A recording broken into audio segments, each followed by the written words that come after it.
Hello, everyone. Welcome to Textile Talks. I'm Laura Chapman, the Communications Coordinator at the International Quilt Museum.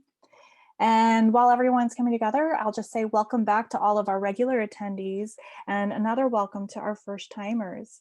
As we get connected, I'm going to start with a little background about Textile Talks. Textile Talks features weekly presentations and panel discussions from the International Quilt Museum, Modern Quilt Guild, Quilt Alliance, San Jose Museum of Quilts and Textiles, Studio Art Quilt Associates, and Surface Design Association. The programs are held online on most Wednesdays at 2 p.m. Eastern, and recordings of these programs will be available at a later date. We are able to share Textile Talks at no charge to our attendees thanks to the generous support of our sponsors. Thank you to Moda Fabrics, Aurifil, CNT Publishing, eQuilter.com, Handy Quilter, Attached Ink, Misty Fuse, Artistic Artifacts, Nine Patch Fabrics, Schiffer Publishing, thequiltshow.com, Empty Spool Seminars, and Quiltmania. We also hope you will join us for next week's program, which is presented by the San Jose Museum of Quilts and Textiles. As an attendee of today's webinar, you will receive a link to register for next week's program. Otherwise, you can find the link to register at www.internationalquiltmuseum.org/textile-talks. And I'll drop a link to that in the chat section as soon as I'm done with my introduction. If you have questions during today's program, please submit them through the Q&A tab at the bottom of the screen. We should have time at the end to answer as many of your questions as possible. Now it's my honor to introduce today's presenter. Marin Hanson is the Curator of International Collections at the International Quilt Museum. She is responsible for building and interpreting the museum's non-Western collection. Dr. Hanson earned her Master's of Arts in Museum Studies and Textile History from the University of Nebraska-Lincoln and her doctorate in Museum Studies from the University of Leicester in the United Kingdom. Her doctoral research focused on cross-cultural quiltmaking practices with particular emphasis on China and the United States, and more specifically, quilts made for Chinese adoptees. She will present on that research in today's program, 100 Good Wishes Quilts, Expressions of Cross-Cultural Communication. With that, take it over, Marin. Thanks so much, Laura. I am so happy to be here today, and I too would like to thank our sponsors and all the partners in the Textile Talks. This is a wonderful weekly opportunity for all our organizations to share with you some of our research and some of our artwork, etc. So it's my great pleasure to be here today. I will let you know that I live in rural Iowa, and so hopefully my internet connection will remain stable. I will rely on Laura to let me know if things have slowed down or if my slides are not loading as quickly as I had hoped. So without further ado, I would like to talk to you today about my topic, 100 Good Wishes Quilts. Starting around the year 2000, internet websites devoted to something called a 100 Good Wishes quilt began appearing. Created by parents who were in the midst of adopting a child from China, the websites presented a mostly consistent format: a brief summary of the adoption experience to date, an introduction to the idea of a 100 Good Wishes quilt, and most importantly, a call to action. The websites existed primarily to solicit fabric donations from friends and family for the creation of a quilt celebrating their child's adoption. As the donations arrived, parents often cataloged the fabrics with a photo and description and thanked each donor. Sometimes they posted to sound out the experience. A typical website began with this introduction. In some parts of northern China, when a baby is born, family and friends of the child donate fabric scraps from old clothing to the child's mother. She then makes a quilt for the baby from the scraps. It is said that the luck and energy of the people who wore these clothes surrounds the child when she is wrapped in the tradition upon which the 100 Good Wishes quilt is modeled.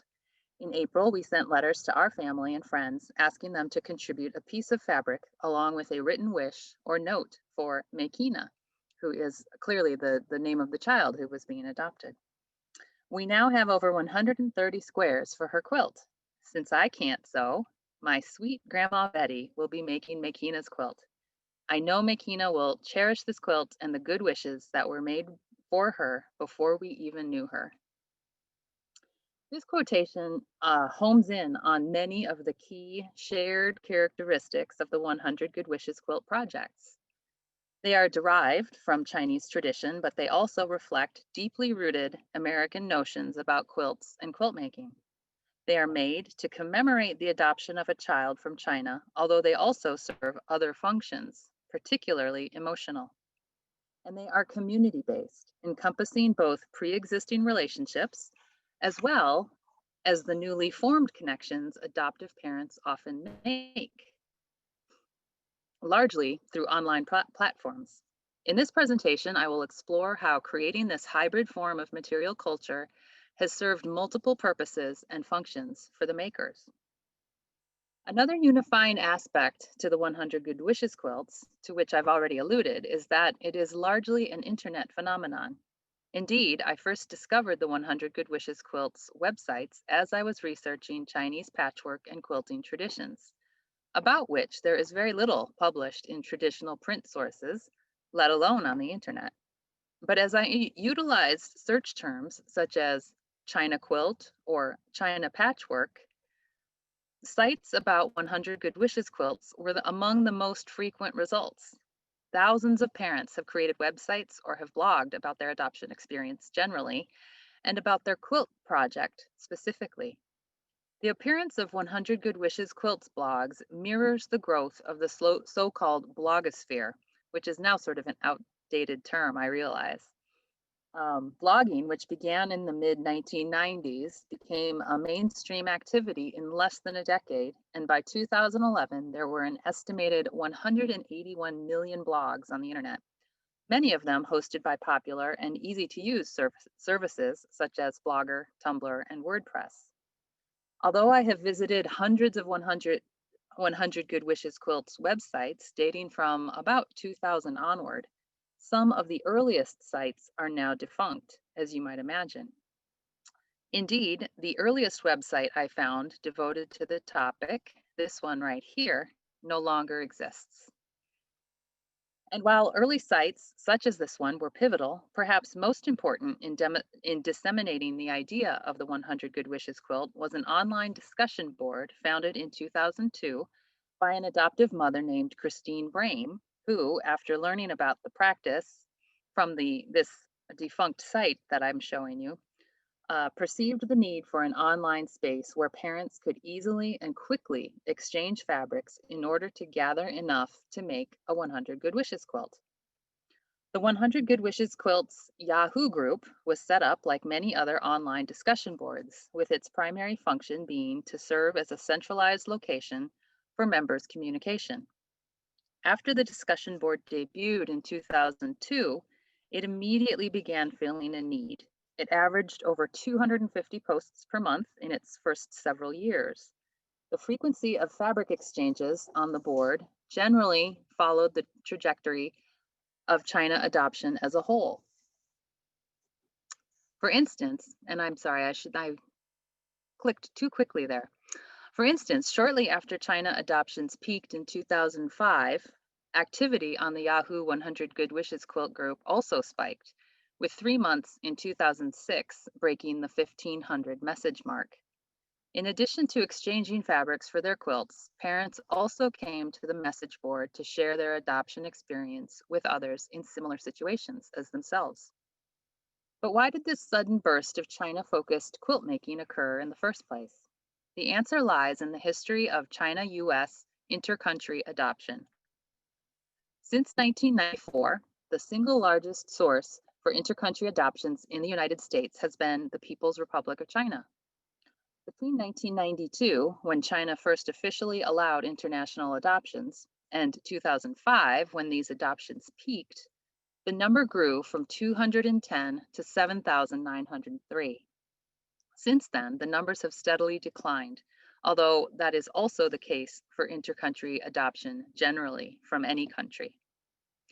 Most recently, in 2019, 819 children were adopted from China out of the total 2,700 and 91 intercountry adoptions. In the 2 decades between 1999 and 2019, 82,456 children of ethnic Chinese descent became part of tens of thousands of American families. On a statistical level, this is significant, but quite naturally, it signaled momentous change for individual American families as well.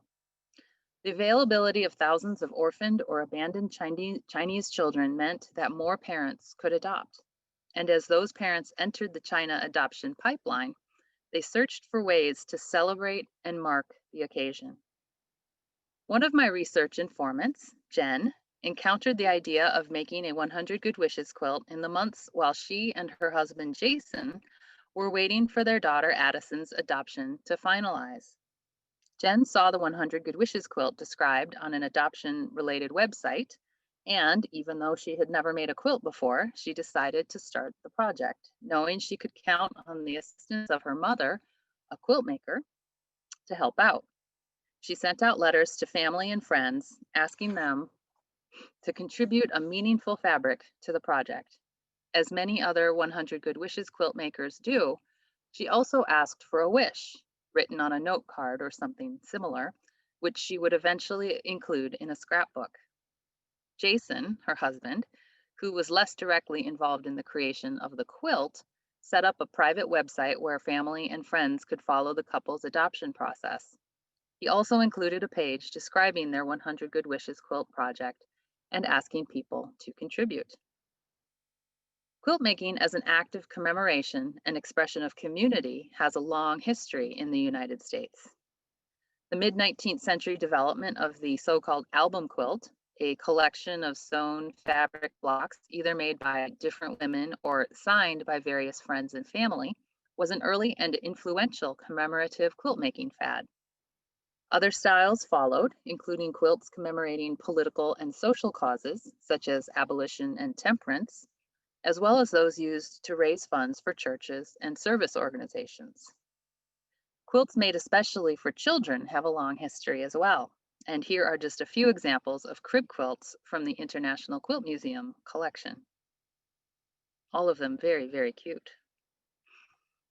More recently, quilts have been made to honor the deaths of soldiers in various fields of combat. But probably the most famous recent commemorative quilt making effort is the Names Project, honoring victims of the AIDS pandemic. Many of these commemorative quilt making practices have a community component to them. Quilts have encouraged communal participation throughout American history, and 100 Good Wishes quilts fit squarely in the tradition of making quilted textiles to commemorate an important family or community event. Additionally, quilts have garnered a cozy and even romantic character in the American psyche. This tag cloud on the International Quilt Museum website, World Quilts, The American Story, presents user-submitted answers to the question, what do you think quilts are? And includes such words as warm, love, memories, and soft. So within the cultural context of American quilts, it makes sense that parents, whether they have previous quilt making experience or not, have turned to a quilt tradition in marking the occasion of their adoption of a Chinese child. Changing attitudes about inter-country adoption have also contributed to an environment conducive to a thriving China-inspired craft project. The so-called Immersion Model, which has characterized veiled approaches since the mid to late 1990s, has encouraged parents to fully embrace their child's birth culture. This is in distinction to attitudes of earlier eras in which internationally adopted children were quote unquote mainstream. The goal of the immersion model, by contrast, is to impart a sense of connection to the country from which the child, due to her racial difference, could never be wholly disassociated.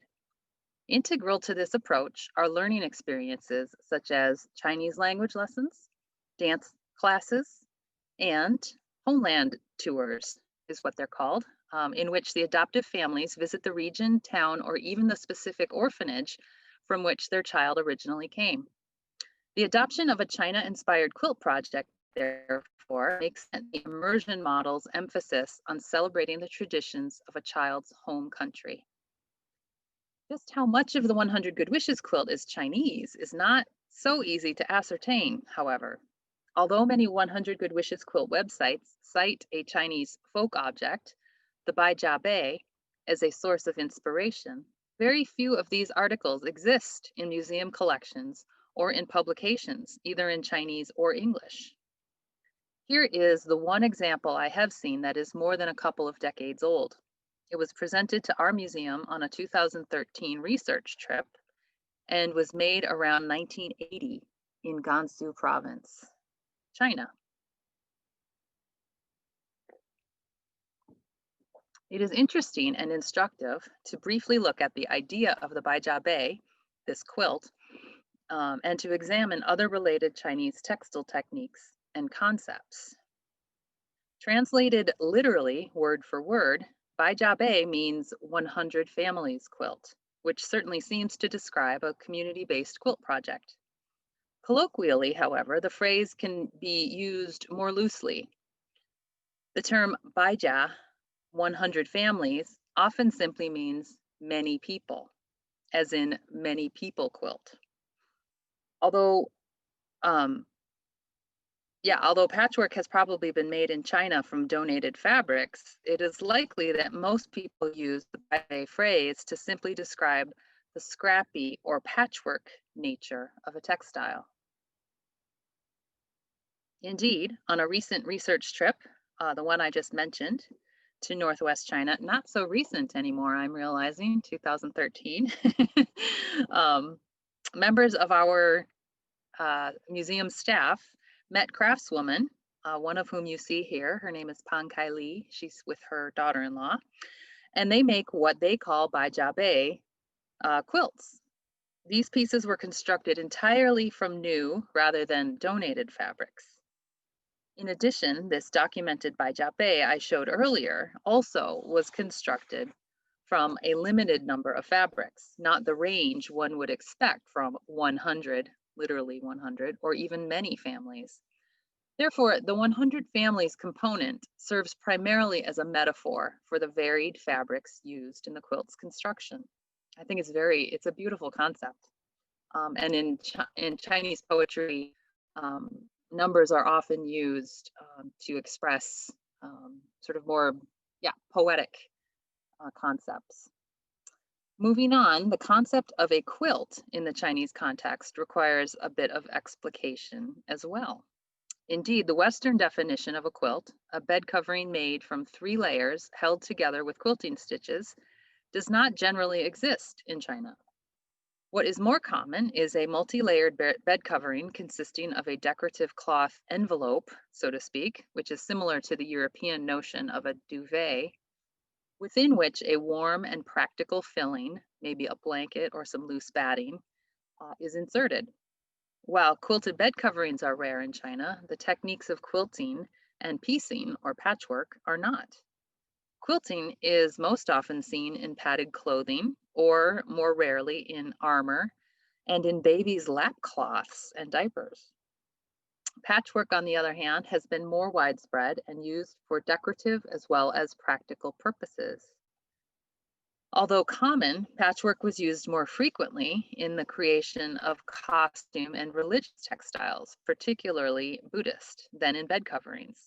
Patchwork robes, known as jiasha, were commonly worn by Buddhist priests and were intended to demonstrate a commitment to asceticism or poverty, thus all the patches. And decorative patchwork garments have come in a variety of forms, mostly in costume, throughout Chinese history. A well-known historical garment known as the baijiayi, or 100 Families robe, provides the likely link between Chinese patchwork traditions and the idea of the baijiabai as espoused by the modern-day 100 Good Wishes quilt makers. For centuries, Chinese mothers made these patchwork baijiayi, 100 family robes, as I said before, as gifts for their sons to celebrate auspicious birthdays, for example, 1 month, 1 year, or 3 years. Ideally, the robe's patchwork body was constructed from fabrics donated by numerous local well-wishers, the so-called 100 families. It is often embroidered with auspicious symbols and motifs, such as the 12 symbols of the zodiac.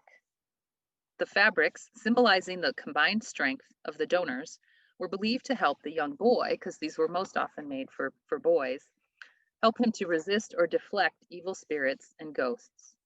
It makes sense then that the robes were made as spiritually protective garments, particularly, again, for male children, who would carry on the family name, of course.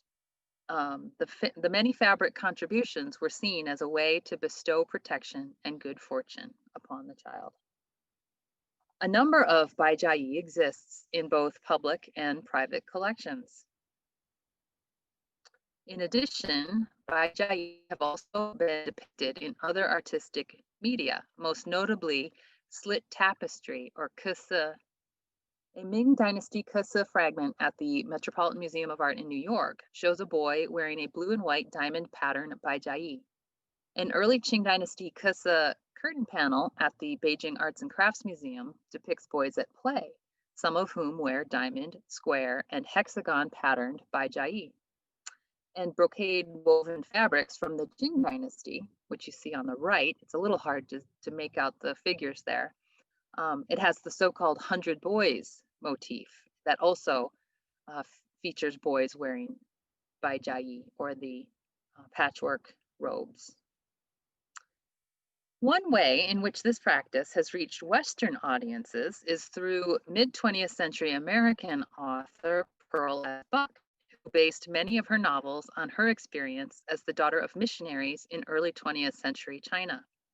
Her 1956 book, Imperial Woman, tells the tale of an imperial concubine taking steps to protect her newborn, the only son of the emperor, through the creation of a baijai. In the novel, she writes, "She must offer the child as an adopted son by symbol to other powerful families in her clan. From the head of each of the highest 100 families in the empire, she required a bolt of the finest silk. From the silks, she commanded the palace tailors to cut 100 small pieces, and from these, make a robe for her child. Thus, he belonged, by symbol, to 100 strong and noble families, and under their shelter, the gods would fear to harm him." So, while tricky to document, there does seem to be a genuine cultural connection between Chinese folk practice and 100 Good Wishes quilts. When combined with familiar homespun American ideas about quilts, Chinese patchwork traditions have had the potential to resonate deeply with adoptive parents. In interviews I performed with 100 Good Wishes quilt makers, one theme to emerge centered on the informant's ideas and feelings about quilts and about China. Interviewees revealed their preconceived notions about quilts, many of which focused on ideas of history, family, intimacy, tactility, and utility. For instance, makers often talked about the donated fabrics they most valued or responded to as being ones that had had a previous life. In other words, taken from old clothes or from another project's scraps, etc. There was a strong sense that fabric with a history, fabrics that had already been used and touched, was more emotionally resonant. In addition, parents talked about quilts as metaphors for how they felt about adoption generally and about their daughters specifically. One informant, Paul, said, "I really liked the idea of a child coming home to have this blanket that literally she could be surrounded with, then also metaphorically surrounded by all those people who love her and contributed to the quilt. The quilt embodied the love and support he wanted to wrap his daughter in." And as a side note, I'm sure we are all familiar with the frequent use of textile terms as metaphors, often referring to communities and people as, for instance, close-knit, a rich tapestry, or a complex patchwork. So that metaphor, I think, makes a lot of sense. It resonates with a lot of us to think about a community of people acting in a sort of textile fashion. Parents also spoke about their ideas of China and Chinese culture. Immediately upon deciding to adopt, Most parents began augmenting their existing knowledge of China by reading as much as they could about the country, largely motivated by a desire to help their child retain a connection to her birth culture. While parents talked about their children participating in cultural activities ranging from cooking Chinese food at home to attending Chinese culture summer camps run by organizations like Families with Children from China, many also saw the 100 Good Wishes quilt as a way to maintain that link. Laureen talked about how important it was to her that the 100 Good Wishes quilt have a Chinese background. She said, I honestly don't think I would have done it if it didn't have the Chinese connection. That's what really pulled at me. I visualize a small, tiny village in northern China that was poor, and yet they were willing to all just give a little bit. It just had such an impact on me emotionally.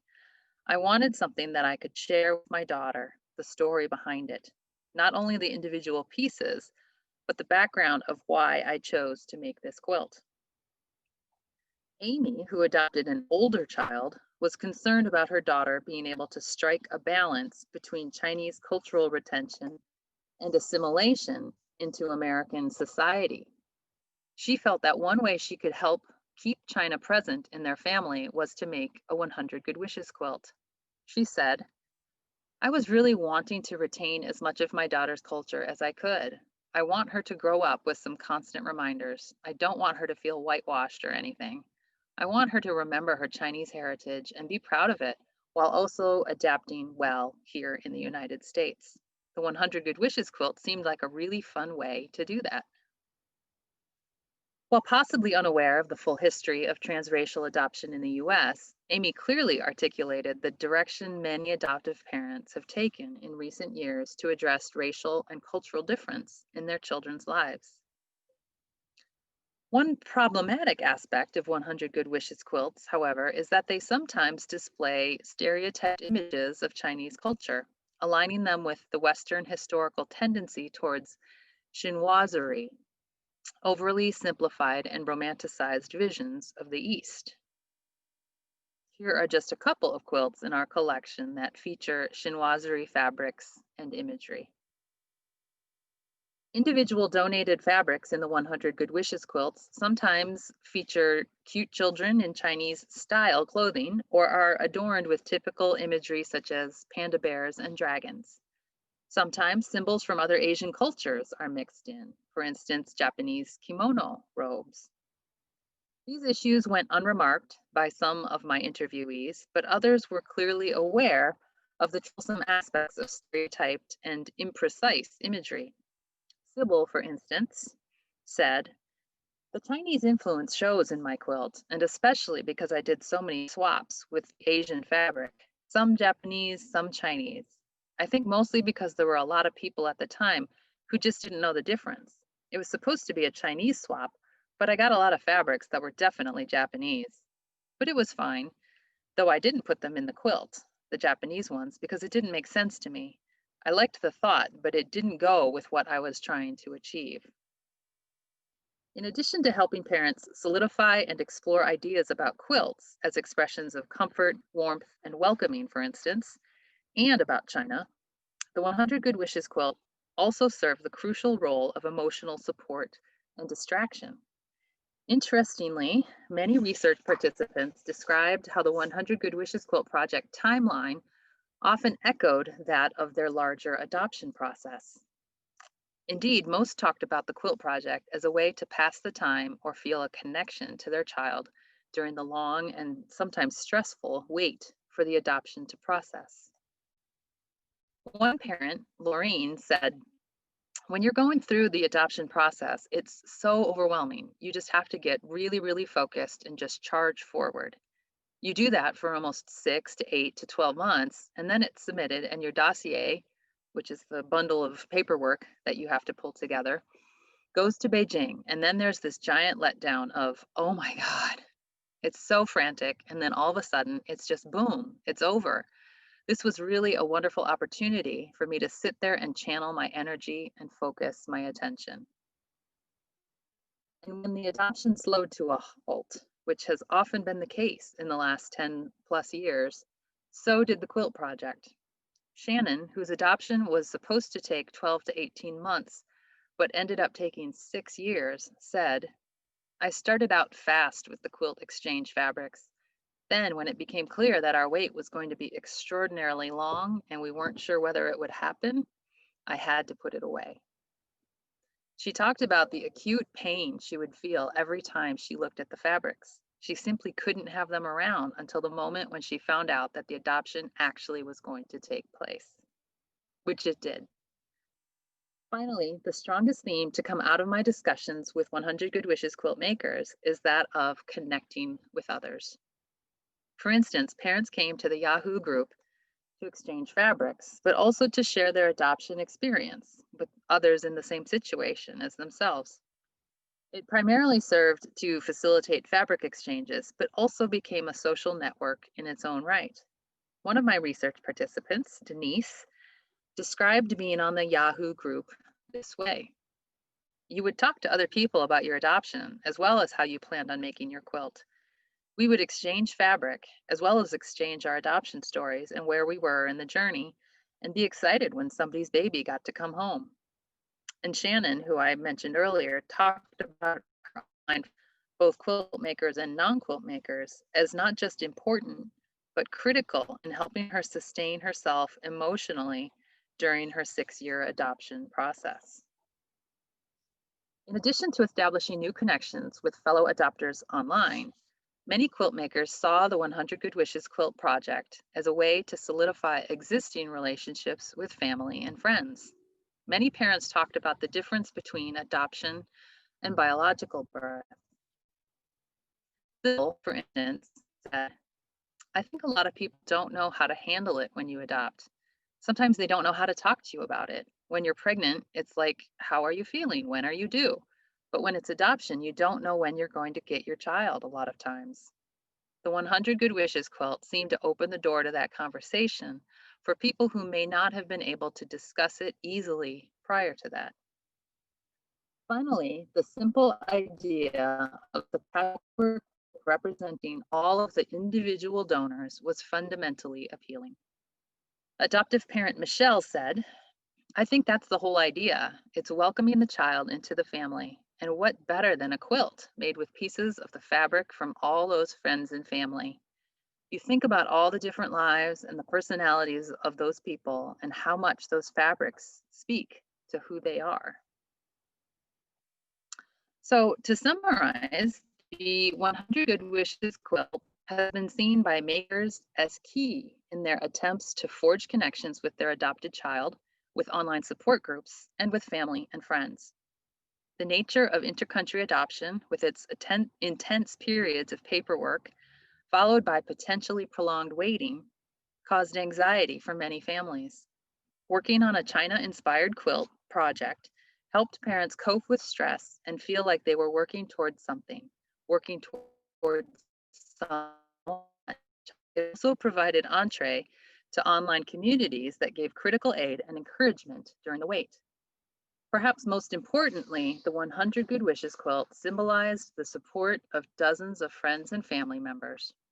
Each square of fabric was tangible evidence that a community surrounded and buttressed the family during the wait and welcomed and celebrated the child upon her arrival. All of these forms of connection and adaptive activity that communications scholar David Gauntlet cites as critical for individual, family, and societal well-being. He writes in his book, Making is Connecting, The Social Meaning of Creativity from DIY and Knitting to YouTube and Web 2.0, happiness cannot be determined by a certain level of material comfort. Instead, it stems from having meaningful connections, meaningful things to do. These projects are especially valuable if they are not contained at the individual level, but involve some form of sharing, cooperation, or contribution to other people's well-being. Although Gauntlet downplays the relationship between happiness and material comfort, I would argue that the material nature of quilts is also what makes them so appealing and so powerful as mediators and connectors between individuals and between communities. I want to close by stressing that for the research you have heard about in this presentation, I interviewed the quilt makers, the parents only, which means I have no idea how the adopted children, the recipients of the quilts, feel about them. This is a critical missing element, particularly within the intercountry adoption context. The voices of adoptees, particularly transracial adoptees, have frequently been ignored or silenced. The dominant narrative of adoption has been that of the adopters, and it is a narrative not without controversy and detractors. In order for me to fully understand this form of contemporary material culture, I will need to someday speak with the Chinese adoptees for whom they were made. And I can't wait for the day when I can do that. I wanted to show a slide here where I actually got to meet of and recipients. I can't believe it's been 5 years already, but at the Quilt Alliance Not Fade Away event in Herndon, Virginia, I was a speaker, and I invited some of my interviewees and their children to come and be part of the event. So it was very exciting for me to be able to meet these people in person and to see the girls and their quilts. Bottom right is Christine Brame, who actually founded the Yahoo group that I talked about, the Yahoo group where people made fabric exchanges. She's there with her 2 daughters, Janet and Burl. And Michelle Levin is the other woman you see with her 2 daughters in the 2 other photos, Shoshana and Anna. And on the bottom left, we have Sophie Rubin, daughter, quilter.com, Luana Rubin, who is also adopted from China. And she shared some slides with us of herself with some quilts that her mom made for her. So I can't wait for the day when I can start talking to these adoptees, to the recipients of these quilts, to find out exactly what these quilts mean to them. So I appreciate your being with me here today. My email address is right there in large letters, mhanson4@unl.edu if you have any questions for me. I do want to thank my project informants, the interviewees, and the Robert and Artis James Foundation who supported my doctoral research. If you're interested in reading the dissertation that came out of this research, which I titled Quilts in Between, the Material Culture of Commemorative Community Patchwork Made for Chinese Adoptees in the US, which is quite a mouthful. You can get it at that URL. So thank you very much to everybody for joining us today. And looks like we do have some time for questions. So I'll let Laura maybe take over at this point. Marin, we did have a few questions. So the first one we had was from Jane. She asked, I realize that this is a history story of Chinese quilts and adoption, but is there also a comparison history of the Korean adoption, which I think was happening at the same time or earlier than the Chinese adoption period? Does anyone know? Yeah, so Korean adoption predates China adoption by at least a couple decades. The first Korean adoptees came, I believe, in the late 1950s or early 1960s. And so adoptees from Korea, that's who was coming into the US, was being adopted to the US in the 60s and 70s and into the 80s. Starting in the late 90s, then China adoption really picked up and became sort of the dominant intercountry adoption source for the US. I am not aware of a similar project to 100 Good Wishes Quilts that was spearheaded during the sort of the Korean adoption phase or era. I do know, though, that once the 100 Good Wishes quilt practice kicked off in the early 2000s, people adopting from other countries began to embrace this practice, embrace this tradition, where they were adopting a child from. I spoke with someone who said that their friend who was adopting a child from Somalia was also making a 100 Good Wishes quilt. So clearly it resonates with people, no matter what country they are adopting from, no matter where their child is from. Our next question comes from Margaret. She wants to know, did American missionaries to China expelled in early 20th century introduce quilt making, patchwork quilting? You mentioned Pearl Buck's experience parallel to missionaries introducing quilting in Hawaii? Question mark. Right. Yeah. So that's a very famous example of missionaries introducing patchwork and quilt making in Hawaii. I imagine that yes, missionaries in China did bring American style or Western style quilt making and patchwork. I'm certain that they brought those skills with them, and they probably shared them with the people that they were living amongst in China. Um, China's a little more tough to, it's harder to document those kinds of things because so much cultural patrimony was sort of destroyed in the mid 20th century. So there was such turmoil, political and otherwise, in China throughout the middle of the 20th century that a lot of textiles are kind of the first things to get destroyed in a lot of cases, sadly, and they are more fragile than other types of material culture. So I have seen some photos that show patchwork probably in Western enclaves in China, so places like Beijing or Shanghai, but I don't know how widespread it would have become. There was a question from an anonymous attendee, and they wanted to know, is it strange many people send fortune cookie pattern fabric when that could seem derogatory or Western culture? Well, that's a really really good question. And as I said in my talks, some of the people I interviewed were more sort of attuned to those cultural sensitivities than others. Sybil, for instance, who I think is the person I quoted at length, she really was aware of time use of being culturally accurate and culturally sensitive.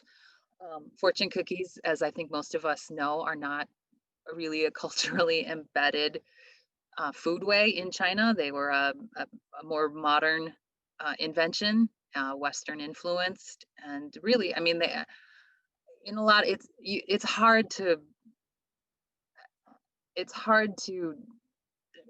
untangle all of those cultural threads that come together because who says that a fortune cookie that was, I think, invented probably in Hong Kong or maybe even in San Francisco, but they came out of a Chinese American or a Chinese Hong Kong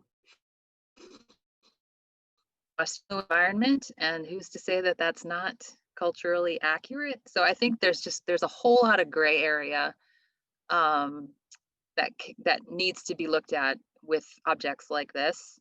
I don't think there's any need to judge or condemn, but I think there is definitely room to talk about those kinds of issues. And certainly with things like window robes, that definitely needs to be addressed because in the West, unfortunately, a lot of times Chinese culture and Japanese culture um, they are confused with one another. And so talking about these kinds of issues is the most important part, is just being aware, talking about them, and sort of acknowledging that there are um, difficulties. And Susan asked, are most of the Chinese adoptees girls? Yes, by far, especially in the late 90s and throughout the first decade of the 21st century, it was well over 90% of the adoptees were healthy girls. More recently, for instance, from about 2010 on, it's been much more mixed in terms of gender, but most of the children who are being adopted have health needs, have special health related issues that have made them, um, have put them into the adoption circumstance, I guess is the best way to put it. But yes, for the most part, the quilts that were being made in that first decade of the 21st century, which is really the peak for 100 Good Wishes quilts, most of them would have been made for a girl because that was um, that was the audience, that was the target demographic coming from China at that time. And this isn't a question, but something if those of you attending are interested in additional viewing, Luana Rubin shared a link to a video showing Marin talking more about the quilts at the museum. And in it, it looks like Luana's daughter, Sophie, is interviewing Marin in the video. So there Oh is a yeah. link to that there, and I have saved the link and I'll include it in the recording of it. With that, thank you everyone for tuning in today. Thank you, Marin, for this wonderful program. Again, it will be available for viewing on our YouTube channel as well as on the Textile Talks page on the International Quilt Museum website, as well as on many of our partner organizations' websites and YouTube channels as well. Thank you all again.